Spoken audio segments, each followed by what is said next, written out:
大家好啊，我係心靜行動嘅臨床心理學家張浩儀博士。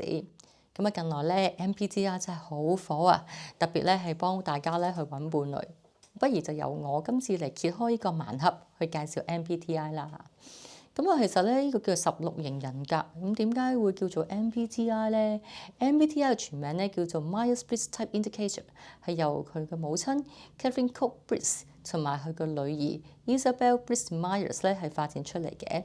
而佢哋背後嘅理論咧係來自心理學家榮格嘅嚇，係幫你認識自己、認識其他人嘅一個神奇嘅工具。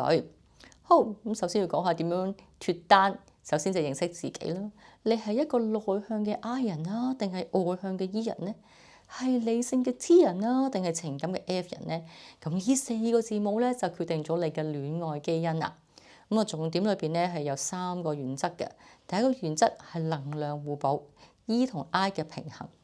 外向嘅 E 人咧係一個社交達人嚟嘅，但係外向嘅 I 人咧就需要獨處充電。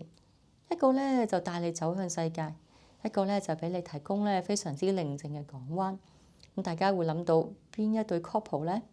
當然可能大家已經諗到係嘉玲同埋偉仔，就係個好好嘅例子啦。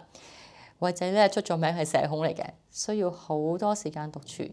但嘉玲係個社牛嚟嘅，好中意社交。喺互補之下咧，佢哋生活就非常愉快啦。原則2，核心相似 T 同 F 嘅共鳴啊。雖然咧互補好吸引，但喺價值觀同埋溝通模式之上咧，相似咧先至行得更遠㗎。咁如果你係一個情感型嘅人啦，咁你就想揾翻個情感型嘅伴侶啦。因為情感型嘅人嘅話咧，佢能夠互相明白到對方啦，唔會一句話你個人咁情緒化嘅，咁你就會有啲唔開心啦。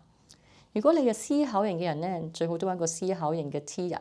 咁點解咧？因為能夠高效相處溝通啦，用邏輯去解決問題，減少不必要嘅情緒嘅內耗。好啦，咁我講完呢一個嘅 I 啦、E 啦、T 同 F 之後咧，我哋會講最後啦，就係一個原則3磨合嘅藝術 J 同埋 P 嘅挑戰啦。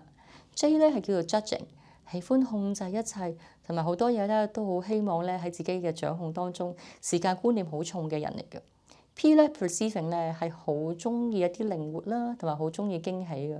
咁大家諗下，呢個真係最容易即係吵架嘅一組啦。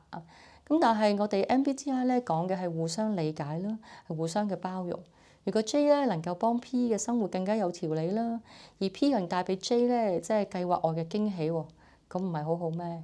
即係關鍵在於開放你嘅心態，互相學習，呢個係愛情中最好嘅互補。最後咧，祝大家喺戀愛路上咧都能夠揾到一個自己相處愉快嘅伴侶。多謝各位睇，拜拜。